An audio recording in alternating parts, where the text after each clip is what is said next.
Hey everybody, thank you for joining us. Just letting you know that Black Republican, Black Democrat will be starting very shortly here, so please feel free to share and let people know. Tonight's guest, we are joined by Minnesota GOP candidate for governor, Mr. Kendall Qualls. So if you have any questions for him, please write below the stream on the Black Republican and Black Democrat page, and your comments will be shown on screen. We will be starting very soon. Thanks.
Welcome to Black Republican, Black Democrat. I'm Jamar. And I'm your other co-host, A.K. Kamara. How you doing, man? I mean, I can't complain. If I do, who the hell gonna listen? We running on extreme black man time. Well, I always do. I always run on CP time. So, you can blame me because I run on CP time. My dad had African time. I feel like whether you're African, Black American, color, any. Did you say color? Any highly melanated people. Look, I don't know, no, because my parents are like most accurate. Oh, are incredibly punctual. I don't know where I get my slow ass from. How's your week been, brother? It's been all right. Again, I can't complain to who the hell's going to listen. But the week has been okay. God is good.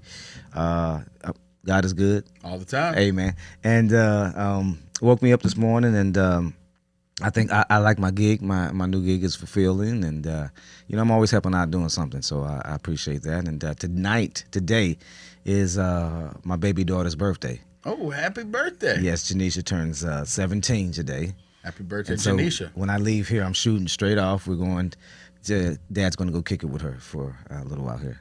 Nice. Yeah, so, I'm on my way. Well, thank you, everybody, for tuning in. We appreciate if you hit that like button, hit that share button. We have a great guest tonight lined up.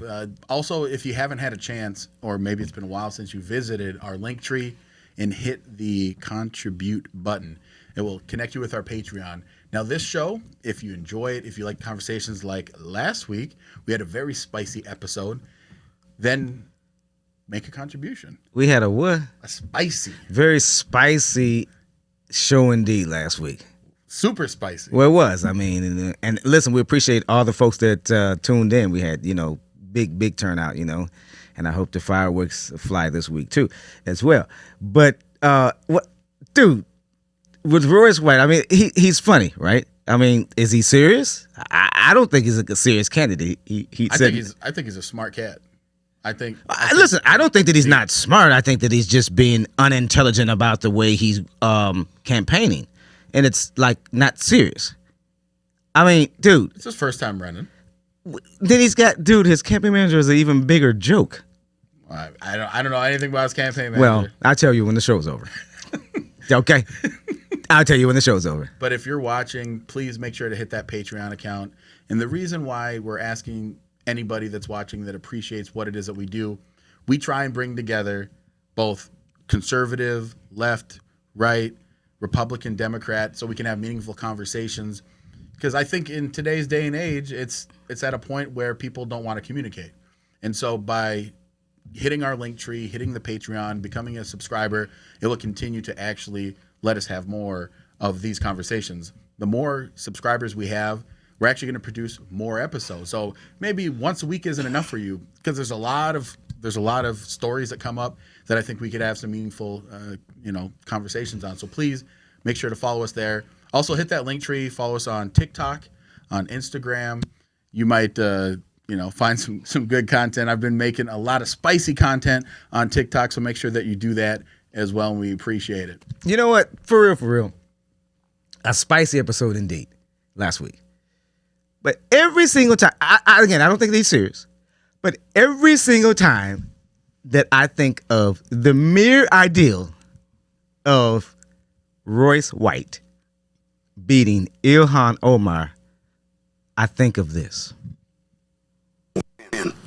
Man, Jenga's gonna kill that boy. Exactly. By the way, that's a great movie. Wait a minute. Let me say this again.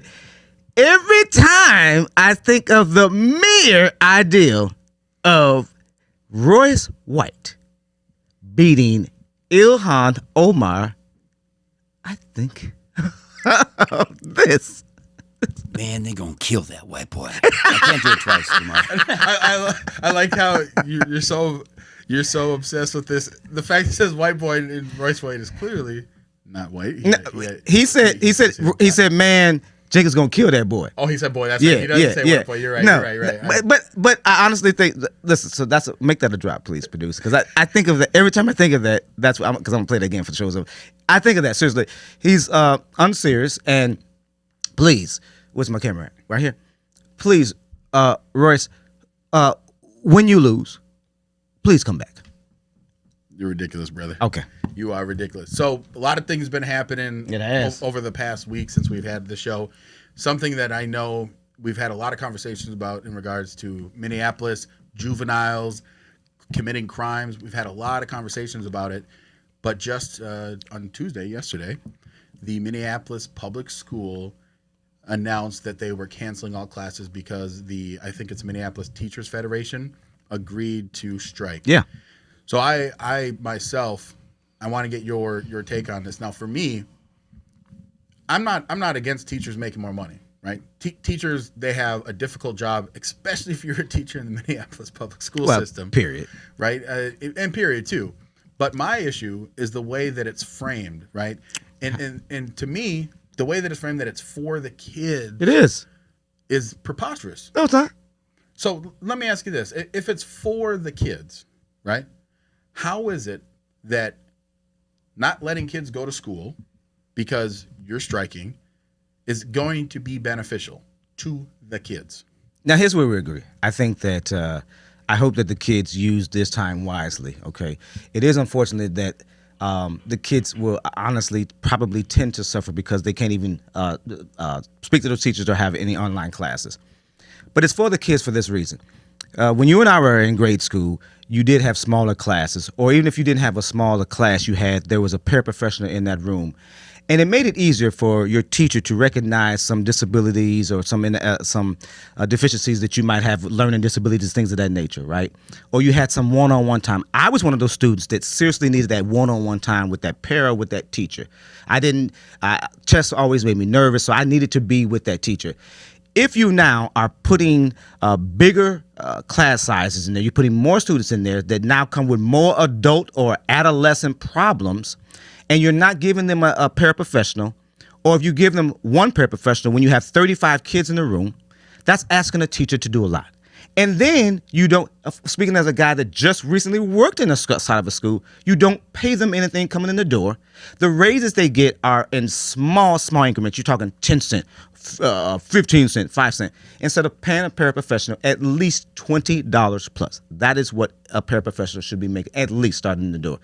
And why is it an issue to use some of the budget surplus that we have, or the monies that this guy, Graff, that's not a leader, misused, instead of paying the teachers? The teachers are important. It's about the kids. The teachers, for 8 hours a day, affect your child's life. See, but this is a part that, again, I'm not against bargaining and being able to get a higher rate of pay. I'm not against wanting to change the structure and have smaller classrooms that have more individualized. I'm not against any of that. Okay. I am against using those children's well-being as leverage. That's my problem. And so that's why, like, I've been having these conversations. I made a TikTok video, peep it out. It's already got 10,000 views. And the conversation that I said is, why do you want to frame it that way, that it's for the kids? Say that we want these things to happen, but really we want to be paid more. At least if you said that. But They are saying that. But they are saying that's that. No. At the press release that I read was saying that this is going to be better for the kids. And here's my point. Go ahead. We talk about carjackings, right? Now, what is the reason that there's been so many carjackings? Because juveniles weren't in school, right? Because of COVID, right? Well, I mean, and so by intentionally sometimes idle hands. By intentionally shutting down the school system, these children with idle hands that don't even have a chance to go to school now because it's shut down. It's not like they're doing online because the teachers are out striking. Sure. To me, I'm saying if this continues for a long time, that's using that as leverage. And I understand the whole leverage aspect. But you are actually putting those kids at risk. And what if enough kids? What about a kid that goes out there, jacks a car, and he gets killed by a cop? Ed Graff is putting these kids at risk because he's telling these teachers that are coming in giving half-ass efforts, or some of them putting their best foot forward, not being able to have the materials to teach kids with, whether it's books or writing materials. Or again, it's different from when you and I went to school, bro. These kids bring adult-sized problems, even at the age of 12, 14, 9, or if they're dealing with misdiagnosed or undiagnosed mental illness. We're expecting this teacher to teach these children while she or he is being distracted by 2 or 3 students and one that they're giving them an IUP or IEP, and dismissing this black student or brown student because he's bad, instead of trying to help this teacher diagnose or have conferences, meeting with the parents, keeping the parents about seeing what's at home. A lot of these kids, bro, coming to school using the schools as shelter, using it as I think a shelter is just a broad way of saying it. But then you're closing that ability down. But you have to do something in order to listen. Teachers deserve to be paid more, bro. Listen, if I didn't work there, I'd probably be sitting right here with you. But the fact that I worked in the school system, and I know that they don't get raises the way that we should, bro. That's BS. And you need a leader. Here's the thing. If the money's not there, then you need a leader from the jump that communicates. Ed Graff is a conniving son of a biscuit eater, okay? And he is disrespectful when he's not in front of the camera. I've dealt with him. I know people that's dealt with him. You know what? I'm glad you said. I'm going to try to reach out for Greta, who's one of the union stewards, to have her on. This dude is just, he's not a leader. He's not working with parents. When it came to COVID last year, he pitted parents against teachers, and he ducked and ran. He is not a leader. We got to get rid of him, and we got to pay teachers more, bro. So I think that we're going to continue to disagree on this, but on the same vein, talking about the education system, talking about, the role of teachers. Another interesting story was made some headlines, and it's been making some headlines. SNL had Kate McKinnon did a little deal on it, and you have in Florida, the Senate, obviously first the House passed it and the Senate passed this bill HB 1577. Now it's been dubbed erroneously Don't Say Gay bill. Oh yeah. And I actually on Twitter I said I called it the Don't Say Gay or Straight bill, because if you actually look at the bill, nothing about it, like, it doesn't mention the word gay or trans. Okay. It doesn't mention it. It just says can't read between the lines. It's not about reading between the lines. Okay. Because here's the thing. Don't listen to those dog whistles. Here's the thing. Be honest about what it is that you want. Which you're right. They should be. Why do you guys hate America? Why do Republicans hate America? What about any? Why do y'all hate the way? America? Because you guys don't. That's why I tell you guys are hypocrites. You don't believe in real freedom. Okay. Freedom of what? Freedom of religion. Freedom of right to simulate. You guys hate people being different. You guys hate homosexuals, and that is ridiculous. So what in this bill has anything to do with what you just said? So the dog whistles that you guys are blowing, okay, I guess you guys want people to turn a blind eye and play dumb. No, we'll let the people that are voting for most Republicans, we'll let them do that. But for us, that we know that you're trying to get rid of books that talk about homosexuality. And listen, I think that if you're not learning it at home, you're going to get it in the streets, and it's probably going to be rough and raw that way. Excuse the pun. In the streets, schools are a place to teach you that. We've been learning sex education since Jesus was a small boy. Why is it now that because homosexuality has become incredibly prevalent and the hate of homosexuality by Republicans has become more prevalent, do you guys think that there should not be a space to talk about it when you now see kids that are sometimes at the age of 14, 13 that are either trans or believe that they are born homosexual? There should be a place and a space for them to air that. And there should be something written about that. Here's the Why thing. do we strike that from the record, Your Honor? This bill has nothing to do with It absolutely does. It tells you not to talk about it. It takes away the books. It takes away the literature that talks about homosexuality. It does not. Yes, So it does. Here's what the bill does. Yes, it does. It says that for kids age K through 3, that the teacher cannot have a lesson plan in which they discuss any sexual identity. You can't tell me that. Any sexual identity. This is the specific words, or sexual orientation. You can't tell me that. They cannot talk about sexual copulation. They literally have to leave it out. And So then you can't talk about. So then what do we do? Rid ourselves of sex education? For K through 3rd grade, yes. We're talking about 5th, 5, 6, 7, 8-year-olds. And here's the thing that kills me. That you don't know that. Wait a minute now. Come on. See, this is what I'm saying. Let's just This be. is what the bill says. Let's just be real. And that's only part of it. How advanced are 5 through 8-year-olds right now today? How advanced are they? Not are you so around advanced them? that they need to have anything to do with sex. Listen, I'm not Unless the saying parents pour it wanna do on them, but some of them already are exposed to it at home or in the movie or what's on TV. Let's give me a break. What's on the internet. So instead of pulling the wool over their eyes, let's be real with kids and explain to them what homosexuality is. When you see two men kissing, your parents might not think that that's right. Talk about it. So here's the thing that kills me the most about this bill is that the aspect about not talking about sex at all. That's the key for K through 3rd. K through 3rd. That's what we're talking about. Whatever. But here's the most important part of this bill. It says that parents have the right to determine what values their children have. And so that's the biggest part about this bill is that it's saying And that, Democrats that aren't opposed to that. Yes, they are. Okay. If you're against that bill and you live in Florida or you're not in Florida and you're against the bill and you don't want that parents have the right to choose, that I don't want teachers at all talking about these values because I want to talk about them. And here's the thing. Here's the biggest kicker. It says nothing about whether or not a teacher can talk to a kid. If the kid comes up to the teacher and says, "Teacher, I have a question," and they want to talk to the teacher, it's perfectly fine for the teacher to actually bring up this conversation. They just can't teach it. They can't talk about gender identity theory. They can't talk about cis-normative. They can't do any of that for K through 3rd, and that's what this bill is, and that's what drives me insane. I don't know what drives me insane is I don't know why you guys hate real freedom. Parents. That's all it does. You guys hate real freedom, and you guys are taking the power from parents. You're taking the power, again, from teachers. That's what I'm saying. You got to be able to... We should take the power from teachers. No, you got to be able to teach. If that's in my lesson plan... Listen. Okay, go ahead. Empower teachers to educate. Empower parents. Sex education is a part of educating. Not for K through 3rd, man. Well, listen. Listen. Okay.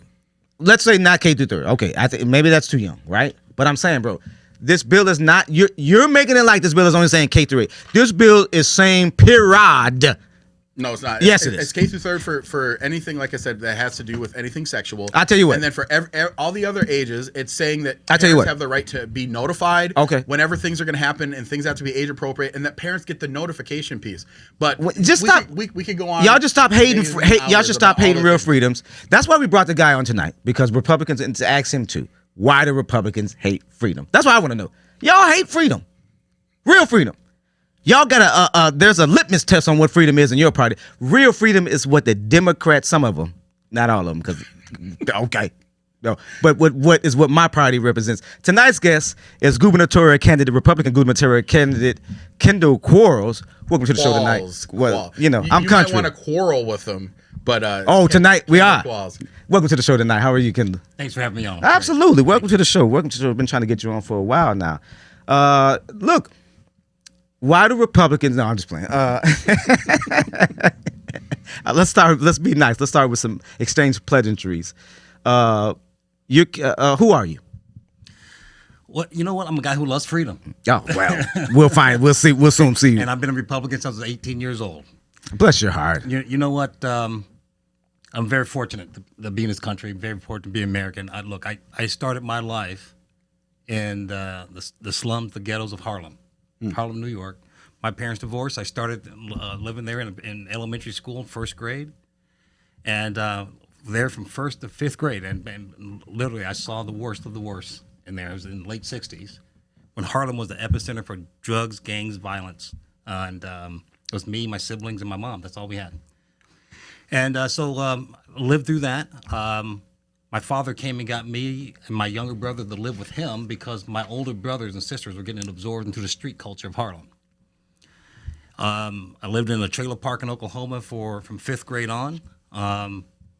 Worked through college, paid my way through college, worked full time, graduated from college and went on active duty. I served as an artillery officer for 5 years. Thanks for your service. Yep.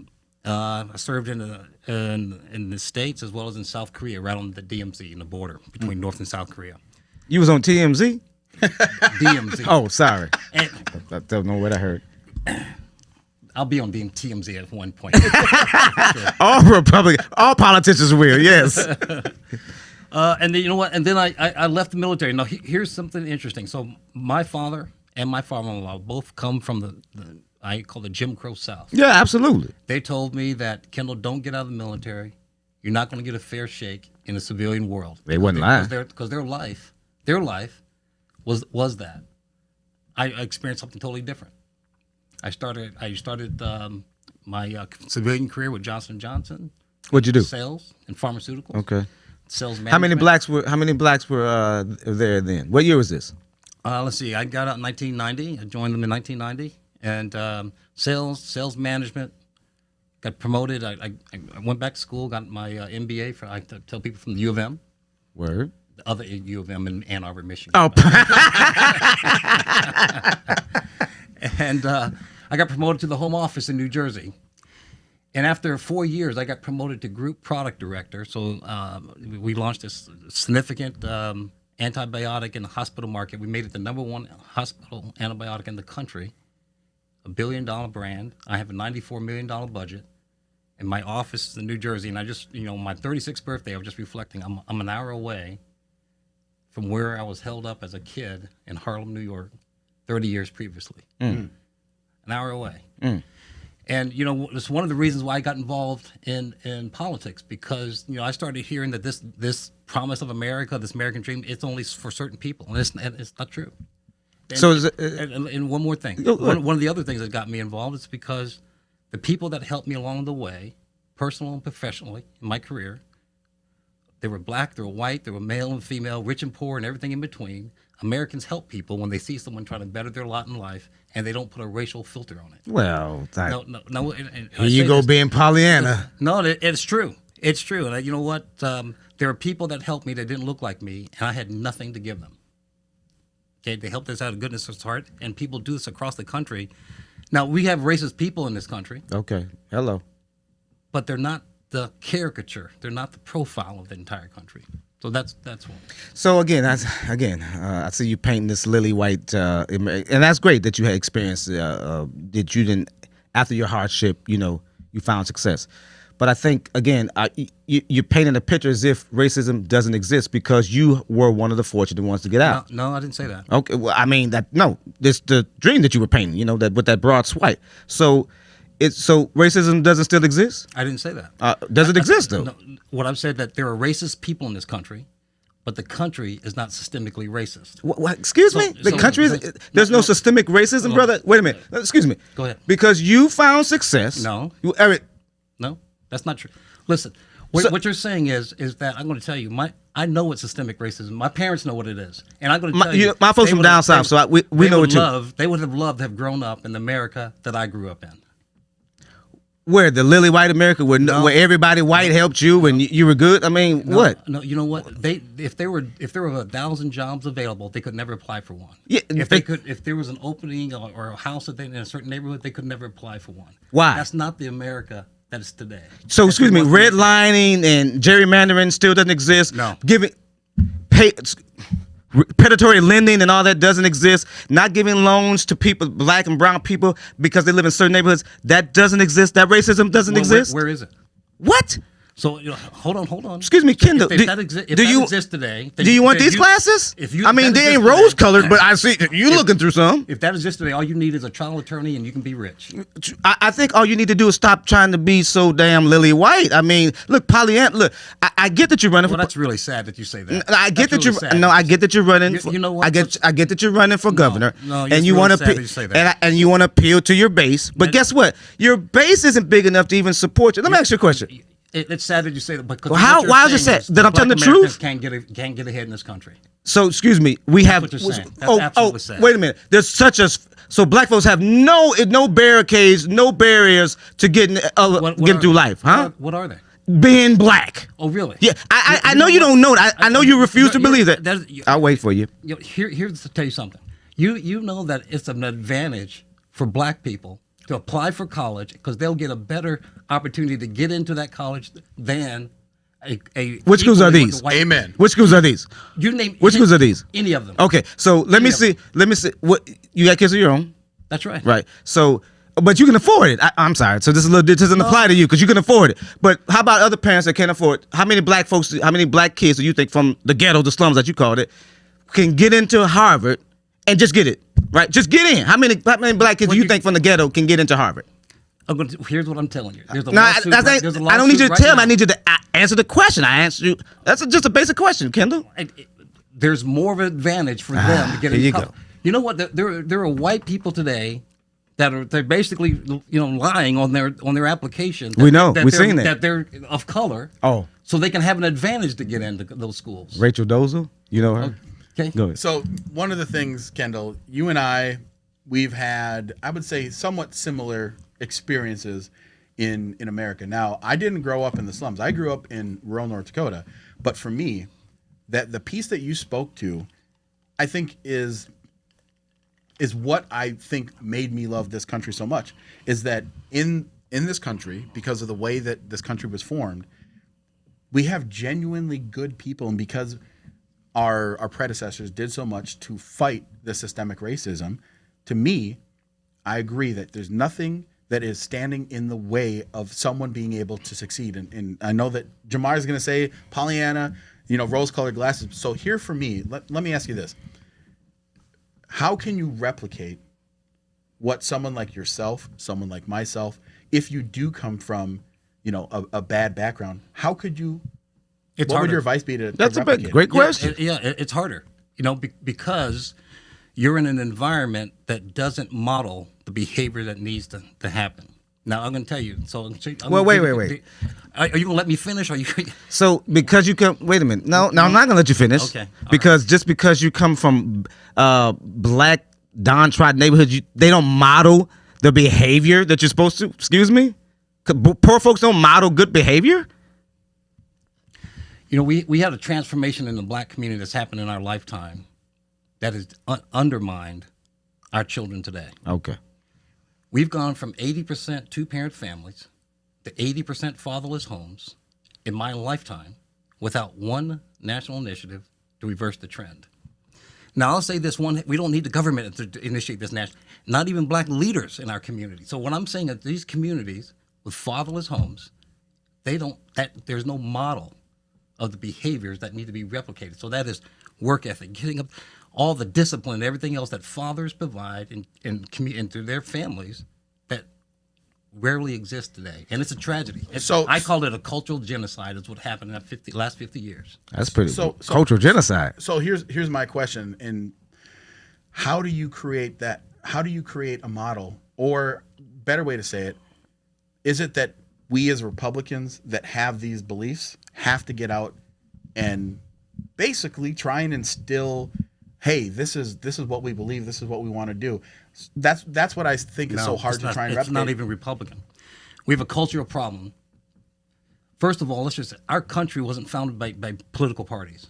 It's founded on this belief, virtuous. It was really a God-centered life that I could live my life without needing being governed. I don't need a leader to tell me how to live, because the people who are virtuous, they can know how to live. We've lost that core of what we used to be in this community was centered around faith, family, and getting a better education for our kids. Had nothing to do with politics either way. faith, family, and getting a better education for our kids. We lost all three in the last 50 years. I won't argue with that. With that we agree. So okay, so I think AK actually hit on a great question, and I seen you shaking your head no, and you said it's a cultural issue. But isn't it that Republicans aren't in black and brown neighborhoods trying to model those behaviors or their beliefs that you guys run on? It's easy to wag your finger at what you say these neighborhoods are experiencing or what they're not doing. But if you're not in those neighborhoods trying to shake hands, trying to build bridges, even throughout a win or a loss in an election, isn't that important? How do you expect to just come in as a gubernatorial candidate and ask black or brown people to vote for you and your party, and you have no relationships with them? Well, here's the scenario. I know I've been in black communities my entire adult life. Ever since I graduated from college, I've mentored at Big Brothers Big Sisters. I've been a mentor of Minnesota Teen Challenge, Adult and Teen Challenge. I've adopted one of our kids because I wish I could have adopted 100 more. I tell people, we adopted one of our children. I love them all the same. I can't remember which one because I love them all the same. But here's the story. We adopted him when the birth mom was 13 years old when she delivered. We have a tragedy what's going on in our culture.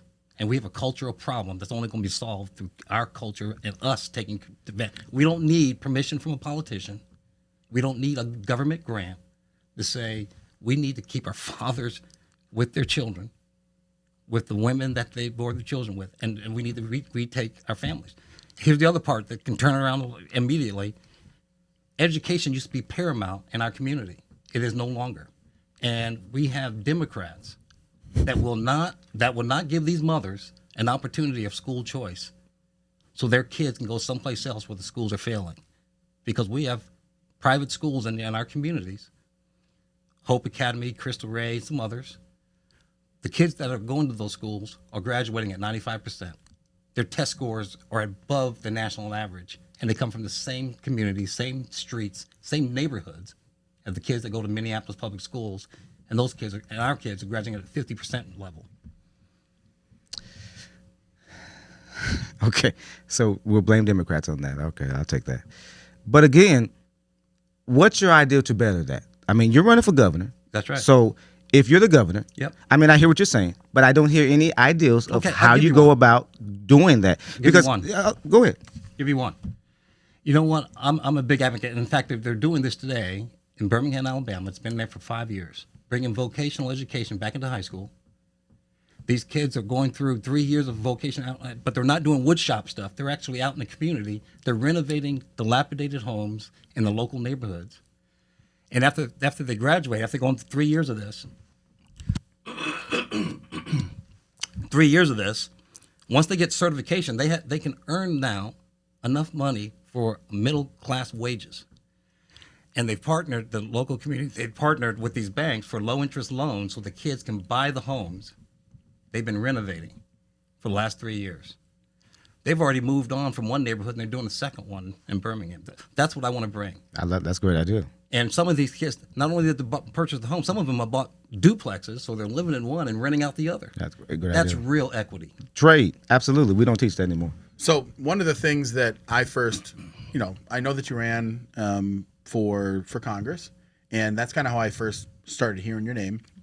And back when kind of CRT became at the forefront, right? It was like the hot button issue. I know that you spoke a lot about critical race theory. So one of the things that I want to kind of have a little bit of discussion is, you win governorship, right? You're the governor. Is there anything that you would do to address how critical race theory praxis is implemented in schools in Minnesota? Yeah, very easily. We'd yank it out. And I know the teachers you don't want to do it. First of all, they say they're not teaching critical race theory. You know what they call it? It's not CRT. It's cultural responsive teaching. So they just train, same thing. They just change the title of it. What that does is divide us as a country, and it also tells our kids that they can't make it without white help. Why does it? I'm sorry. No, go ahead. Why isn't it not just telling them the truth? Why do Republicans feel that telling the truth about American history is not educating? Why is that? Well, how's that not true? Look, I have the evidence. I can tell you right now. Oh. So here's the school standards from Minnesota. I'll give you an example. One of the social studies school standards, they never mentioned that the kid can graduate from high school never having been taught 9/11, what happened on 9/11, but they have to write a paper and have the understanding of Islamophobia. Now, okay with Islamophobia, but why wouldn't you teach the largest attack on U.S. soil for kids as part of our history? That's critical race theory there. It's reshaping our history, and it's warping and indoctrinating our kids. Look, I got. Well, aren't you making money off of going around the country traveling, talking about CRT? Aren't you making money off that? No, you know what? We traveled all around the state. People asking, and we didn't charge anything. I think one or two of them offered to pay for our gas tank or something, but. I wanted to bring up a comment that one of our listeners put out there. Shout out to Cedric. Legacy students are mostly white. Donor kids are mostly white. Employee kids are mostly white. Those are the 3 top reasons to get your college application moved to the front.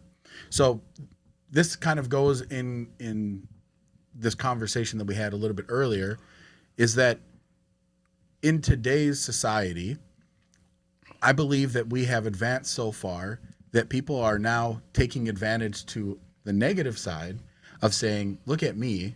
If I put that I'm a mostly white kid, they fear that the standard in which they will be judged will be at a more scrutinized standard, and so it will be more difficult for them to get in just purely based off of them not being an ethnic group." Right. That's.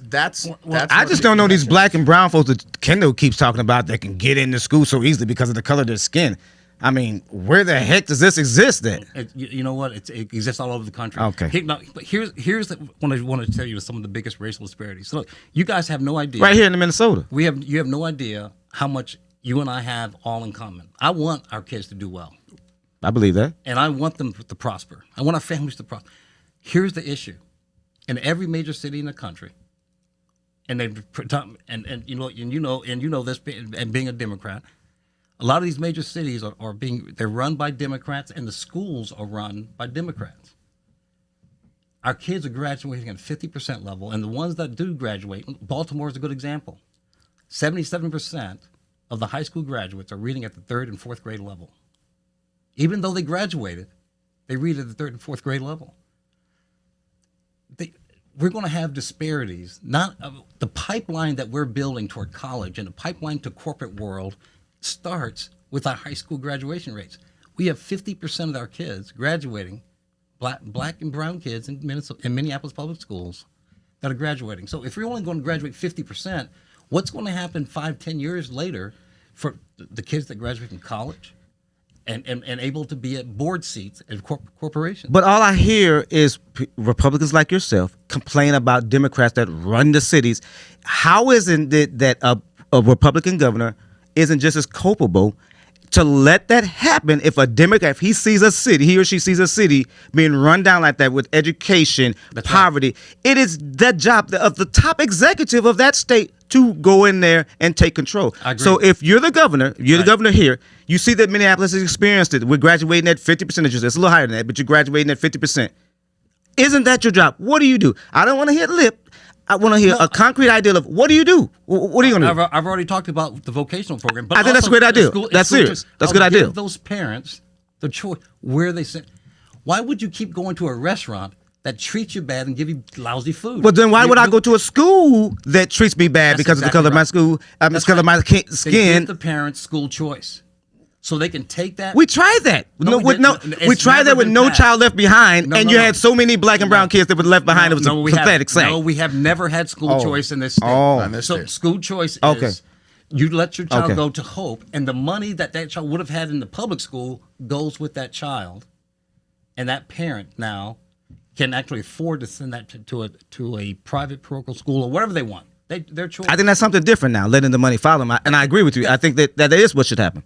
Okay. See, I told you we're more than likely. I want to Hey, throw another. don't say that on the show. We gotta disagree. We got another comment here from Reverend Tim Christopher asking you, Kendall, what school is teaching a full course of CRT? Now, before you answer that, I just want to say this, that there's no such thing as a course on critical race theory. Oh, but right? the way y'all talk about it is. So this is I will take full I'll be full throated when I say this, that on the right sometimes they Over-exaggerate. They get not over-exaggerate, but they get too caught up in the thing that sounds sexy.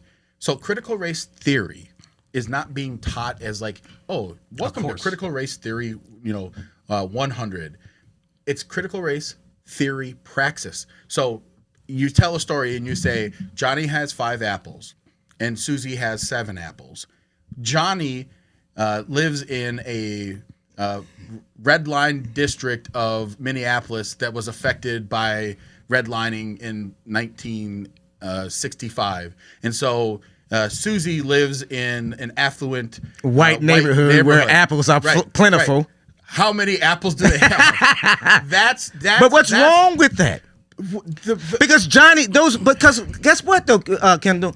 Those students in those classrooms are experiencing that, and I guess that you just want to wash away everything that happened in your childhood, and not remember that there are still kids that look like you that are still experiencing that. So we can't ignore that, Kendall. You poverty. Excuse poverty. Excuse me. That's never. Why do you think racism is gone, Kendall? I know you're Republican. You're not supposed to say that. You're not supposed to say that because you're Republican. No, you got it all wrong. You got it all wrong. You got it.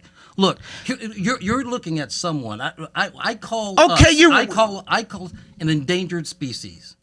Do you know? We are. Black men are. You're right. That raises a family, raises his kids. None of them have had a record. That's right. None of our young girls. They start in their lives with no issues. That's not our norm today. It is. No, it's not. Here's the thing. You Republicans decided to roll with the stat of black men not being in the home. When we know, because my grandmother and my great grandmother experienced it, when they were on assistance from the government, the black man could not be in the home. So every time they came by looking, taking note to see if the dad was in the home, he was not there. That is a stat that was counted. So we got to stop that myth that black men weren't in the home. And here's the other stat. They're not. Even if they're not in the home, black men, 70% of black men are in their sons' lives. So true. Even if they're not, that is so damn true. Absolutely, Kendall. Here's what I'm saying. Listen, go ahead. Let me just put this piece out here. Go ahead. I agree that the stat, when people say like your dad's not in your life, I do agree that there are fathers that are in the periphery. But I think that there's an important distinction. I believe that if the father is not an everyday present fixture, it has a negative impact on that child. And I'm talking about from not just anecdotally, because I can point out my nieces and nephews who statistically have fathers that are in the periphery. They live in the same zip code. They might see them from time to time. But when that child wakes up in the morning and when that child goes to bed at night, the father is not there at the majority of the time. And that has a negative impact. So that to me... I'm divorced. I don't live with my son. Yeah, I know. So what? I'm saying that has an impact. That number would be counted as me not being in the home. I understand. So that's what I'm saying. That's a myth, though, Kendall. Quit running with that. I have data. And what school is teaching CR? What school is teaching the critical race theory? No. Excuse me. Who's teaching it? What school is teaching it as a course? If you want me to explain it, I will. If you stop interrupting. If you tell the truth of what school is teaching it as a course. Who has truth? You're not telling the truth. Who's the barometer of truth? You're saying that it's being taught. It is being taught. Well, then tell me the schools. Tell me the schools is where it's being taught at, Kendall. Don't just come in here just flying off at the lip. Tell me where it's been taught at. But you do the good theatrics. I know. You do the good theatrics. The truth. I know you don't like the truth. You're Republican. So here's one of the books that was actually on the reading list for the summer for some of the Minneapolis public school system. It was called Not My Idea. Okay. So Not My Idea is written about a young little white girl that learns about police shooting unarmed black men with their hands up. Mm-hmm. Okay? Because that doesn't happen though, right, Correct. Kendall? So it goes through, the book goes through and it tells that, you know what, this young girl's finding that they're hiding this from me. My parents not telling me the truth. And at the end of the book, she says, are you going to sign up? Are you going to sell out your whiteness, or are you going to stand up for truth?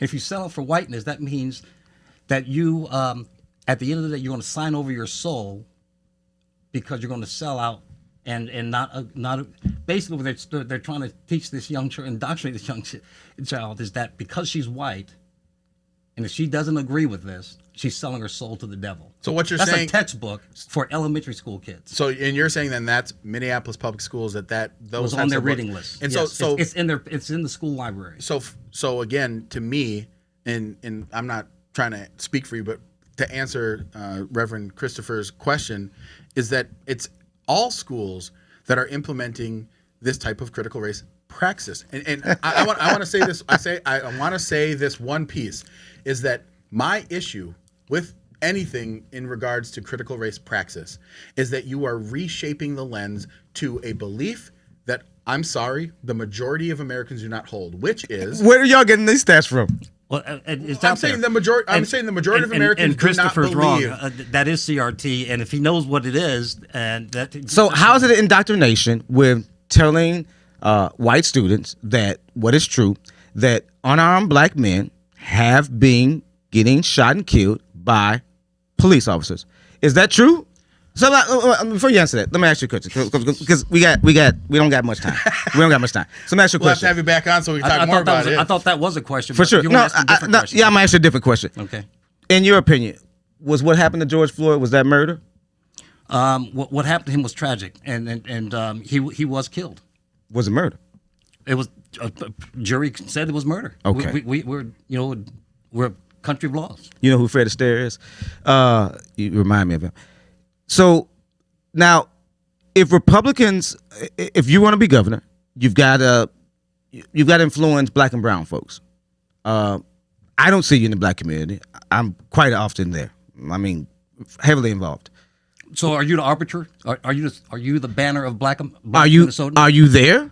No, I didn't answer that. Are you going to answer the question? No. Okay. So I'll do what you don't do. And yes, the word yes, no. I am there. Okay, so tell me, I am because there. I know I in this phone I know a lot of the community leaders and I can call them, and we've talked about you. They haven't seen you. That's so right. what relationships That's you right. got with black folks in the black community? You know what? I started a nonprofit. Oh, here we go. It's called Take Charge Minnesota. Uh-huh. And I went into the black community. Yes. And said, look, God did not intend for women to raise children alone. And we need to get our culture back. And so I got a group of volunteers focused on that, not politics, culture. Getting our culture back. American culture or black culture? Our black culture. Okay. Look, and through the worst of times, through the worst of our history, we were always together. And we focused on faith. Black folks. And education. Okay? And that's what I was there. And I've always, like I said, I've always been I don't there disagree mentoring. with you on that. I was always been there mentoring everything else. I don't disagree with you there. But I asked what relationships you got with black folks in the community. Here's the issue. Where we On send your you enough show- time. On your show. Yes, sir. On your show, as we've gone from 80% two-parent families to 80% fatherless homes, it happened on those leaders' watch. Where's the initiative to return to get us back to whole? Where was So it? where have you been? If it's happened on this I've leaders' been doing watch, it in my Kendall, life. I I've been haven't. doing it all Kendall, my life. Kendall, I hear you. But let's say this. Let's just say this. What you're saying is bull. I don't see you in South Minneapolis. I don't see you in North Minneapolis. I don't see you at any community meeting. Excuse me. Let me finish. Because what you're selling is bull. I don't see you in the community. You're really good at this. You're good at this theatrics. It's listen, because you're phony. it's You're a phony. theatrics to tell you the truth. You're a phony. Who do you have relationships in? What is the number one problem in the black community? What Okay. is the number one problem? Black folks that don't tell the truth. Because number one, Black, you know what? black folks that don't tell the truth. Birth certificates. Politicians. You know what the other problem is politicians that pander to black folks and don't ever come around when they lose or win. Someone else on the behaviors of our own community. Right. I have data. So you're not going to answer the question. Non-marital birth. No other culture in the world. No other culture in the world has with kids. Well, what are you gonna do about it then? What would you do about it? You tell me? What would You're you, blaming me. I'm not running for Where's the governor. solution? You are. No, this has nothing to do with governor. Oh. This has everything to do with the black community that you said. Well, you're supposed to be a leader. You said you have take action or whatever it was. What would you do? We're doing it. What would you do? I want to. What are you doing about it? Recruiting volunteers to do it. Doing what are they doing specifically though, Kendall? Yeah, I'm going to say this piece real quick. Is that nothing? What you said, I think, is so important and it resonates because here's the thing. I'm not from Minneapolis. I'm not from Minnesota. I'm from North Dakota, right? I have never lived in North Minneapolis or South Minneapolis. I've never lived in St. Paul. So I'm not to randomly go and say, oh yeah, I'm in the black community. But here's the thing that I heard you say. The idea that you would have to go and talk to the leaders of the black community, right, to be able to get the blessing. You're saying that you are in the community, just not in the places where the leaders come. Where? Let me tell you. Where? Let me tell you if I can get past him. You can. Okay. So I'm on the board for Hope Academy, Hope Farm School, where those kids are there, predominantly black kids, to give them another chance of an education. I'm also partnered up with Hospitality House, who's been in the black community for 60 years as an after-school program. I've also was a volunteer and advisor for Freedom Works, where these guys that come out of prison or in jail to get a second chance. That part of my partnership, the partnership that we've been working with in my nonprofit I started. So as well as Minnesota Adult and Teen Challenge. So that's where I've been. Okay, I don't have to go to no leaders in the black community. I tell you, for far as I'm concerned, if they were focused on that number one issue, man, things would be a lot better for our kids. So I'm asking you this again, because I guess you're not getting it. You're blaming Democrats. You're blaming these Democrats, these leaders. But I ask you again, Kendall, if it's their fault, why haven't you done anything to change the trajectory of those black and brown people that you're talking that are failing, that these leaders are failing? What did I just say? You just said what? That you go to the hospitality house? Okay. He's saying that he's doing actual things that are impacting people in the black community. He might not be doing the route that you want to hear him do. Right. And here's one thing that I want to ask you, Kendall. When you're talking about the things that you want to have an impact, what is I'll just ask, what are a couple of things that are going to be the most important for you as governor? So, because this conversation about what this show, we want to try and bring together competing beliefs and ideas to try and solve solutions, to come with solutions. Well, number one, community's got to be safe. Community, I would say, absolutely. And I'm saying let's take a step beyond just the black community, because I think that a stronger Minnesota also means stronger black community. Right. In the same way, to me, when Trump was president, if he wanted to make America stronger, black people are a part of America. And so being able to make sure that there's jobs and things like that. So are there a couple of priorities for you running for governor, if you became governor, that you would want to make sure happen? Sure. I got three items that are more Minnesotan American than it is Republican Democrat. Number one, our community's got to be safe. I lived in communities, like I said, I told you, I lived in Harlem. I know what it's like to live in a place like that. But I also lived in what I call, post-Giuliani New York, where you can actually walk around at night in New York City. I never thought that could happen. We can do that here in the Twin Cities. Number two is that we have to make sure that our taxes are in structure so we're competitive. We have people leaving our state. We have businesses leaving our state. The more businesses that we can have in the state, the more jobs can be created. We need to do that, and that helps everyone. And lastly, education. It's the pathway out for everybody. A guy like me, who came from where I came from, with a public school education, it can happen to anyone. I want to tell our kids, we hear a lot about what you can't do, and I want to tell them what they can do. It doesn't have to replicate my life. They can do anything they want, but it starts with a foundational education. And they're not getting it today. So again, those three things. Listen, I don't have a problem with either one of those. I think that if they're implemented, they could be good. But if you don't win the gubernatorial, will you then continue to try to implement those things inside of the black and brown communities? I've been doing that entire life. Mentoring kids Take Charge is still around, and its mission is still there, and it's still moving forward. And it's part of who I am. It's part of my life. How do we change the economic trajectory of Black and brown folks? We know you talked about the disparities that are happening here in the state. So, as governor, well, two questions, two-parter. Do you think that this governor is doing enough? You probably say no, but do you think he's doing enough? And then if he isn't, how do you change it? Well, of course, I don't. The reason I'm running is because I don't think he's doing enough. Number one, our Twin Cities never used to be this violent. I agree. And it's a policy. Is that his change. fault, though? You know what? It's the buck stops somewhere. Yeah, put your mic up a little more. You know, the buck stops somewhere, and it stops with the governor. Now, Keith Ellison is one of the ones perpetrating this thing, but at the end of the day, it starts with it stops with the governor. Public safety, getting our kids a solid education, because I tell people African Americans are doing great in this country. I'm not talking about Black Native, descendants of American Black slaves like me and yourselves. I'm talking about immigrants that come to this country, legal immigrants, Nigerians, people from the West Africa. They do well. You know what? Because the number one reason they see this as a land of opportunity, and they have not been indoctrinated for years of telling them that you can't succeed in this country. So we had actually an entire conversation talking about FBA. I don't know if you've heard that term. It's Foundational Black American, and versus African immigrant. Now, my father's from Sierra Leone, and so I am not considered a foundational Black American. What is it? All right, FBA's. That's what my man did, right? I want to also throw out a comment here from Rachel. This is kind of going to Jamar. The Black Democrats want white people's pity. I've worked since I was 15, raised by a single mother. Did I succeed because I am white or because I was raised to love the Lord and work hard? That's a good question. Do Black Democrats, is that what they want, is white people pity? I guess, y'all be tripping when y'all say shit like that, because it's silly. Well, is that what you want? Because it's silly. No, folks don't want pity.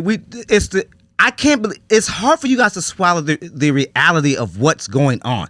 Because you guys think we elected a Black president. Now we got a Black vice president. Everything is about racism. It's just gone. You get Kendall saying, it's all gone because look at me. That's great, but there still is racism. There still are barriers that exist. If this man says, no, there isn't again, and then doesn't go out into the world. So, again, how about me and you make a date tomorrow, and let's go into some of these communities and see how these Black and brown folks look and see what they're experiencing. Okay, let's do that. And then here's the thing. Your party doesn't have a relationship. So you don't know. No. Here's what I think we're differing on is what you're defining. Why there is a barrier for them? Absolutely, there's a difference. Is it racism? Yes. Is it poverty, or is it lack of education? What is it? All of the above. All of the above, Kendall. Do you think, and you know why that happens? It happens because you're all Black, and they divide it on purpose. Don't tell me that the gerrymandering and the redlining doesn't make a difference when it comes to education, financial aspects of things. The way that he posed that was amazing. So. I just answered it for him. Is there one that's more specific? Because they're both for you, 1A and 1B. Is racism the main thing in your estimation? Racism. That's the operative word. One. That's the operative word. And all those little things that come out of it. Now this might be unfair for me to ask you, but so at what point would we be able to do enough things to satisfy? So let's, wave a magic wand and CRT's taught in every single school. At what point do you reach the threshold where racism is no longer the thing holding down? Because this is what I hear is that there is this invisible giant, stone around FBAs.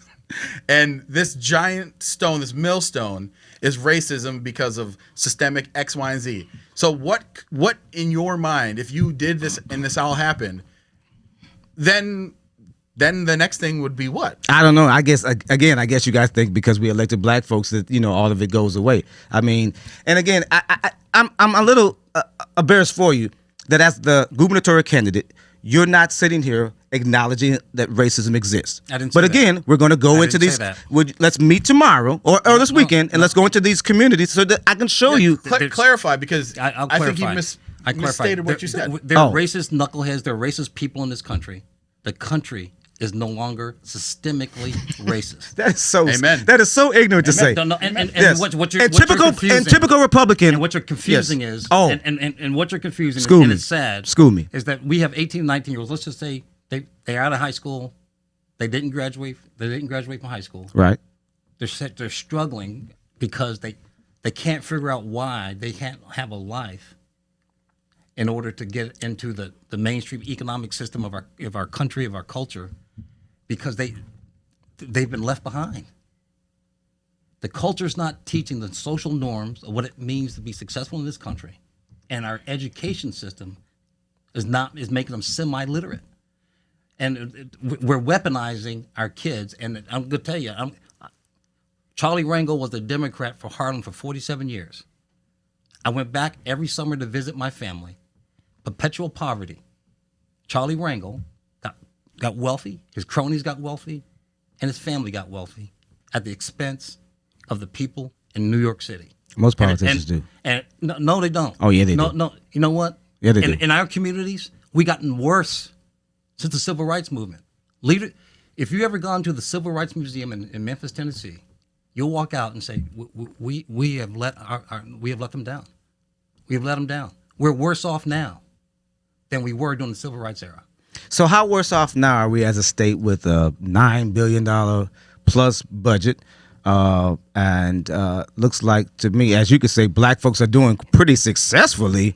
So how bad are we doing? Then why should we elect you? If black folks are doing so incredibly great as you, then because racism doesn't exist, and we got a huge surplus. He said the opposite in regards. Well, that's what I keep hearing. And we have a huge budget surplus. Well, why should we elect you then? Because I'm not a politician. I come from the outside of politics, and I can fix this with real results. You keep running and losing. I mean, what does that make you? You know what? I just haven't won yet. Oh. Okay. You know what? Our most successful politicians didn't win on the first time. So, look, people have counted me out my entire life. So you're not a politician? I'm a leader. I get results, and people trust me to make those things happen. And let me ask you this: where can we find you if you're watching this and you think that Kendall would be a great person that you want to support in the endorsement process? How can they find you? Sure, at kq4mn.com. That's kq4mn.com. So if when are you going to announce, or have you already picked a running mate? No, I haven't picked a running mate yet. We're still formulating those, but I've got some great people on the team. Michelle Tafoya announced to be co-chair of my campaign. That's who you should ask. I mean, I like Michelle. I forgot she's a Republican, but no. So what's the? Yeah, I like her. Mr. Football cool. Guy over here. Exactly. I can see there you it trying is. to hold back that smile. Exactly. Like, so what's is there a litmus test to being your running mate? I mean, can she be black? Can she be white? Can she be he or she could be gay or what? I'm being serious. Well, look, here's what I'm looking for. People How you care vetting about this country. How you going about vetting? If they care about this country and they're results oriented. Period. Doesn't matter, Mel. I mean, seriously, in your mind, is there a preference? Do you want a guy or gal? I don't have a preference. Or is there something that you really want in a running mate, though, to help you decide? What are you going through? Someone that can help us win. What we want to attract, and here's what I'm going to tell you who we're going to attract. So we're going to get the base. We're going to get the majority of independents, and guess what we're going to also get? JFK Democrats. And even Clinton Democrats. Wait, where? I'm talking not Bill Clinton Democrats, not Hillary Clinton Democrats. Oh, okay. You're not going to get either one of those Democrats. Period. You're not going to get any Democrats. I already got them. Yeah, right. Okay. So, but your field is so cloudy that Jaws couldn't bite through it. So, how does Kendall, excuse me, how do you stand out? What are you going to do to stand out? Then, because some of them have name recognition. One's announced a big former football player as their running mate. So how do you stand out of the crowd? Well, first of all, it's not as crowded as people think. When you think about it, I'm talking about so many of y'all look like a church service. I know, but here's the scenario. It's either you want an insider or an outsider. You got two choices. Okay, once you make that decision, there's three outsiders. Who's the three? I'm one of them. Okay. I'm the only one with business experience. Okay.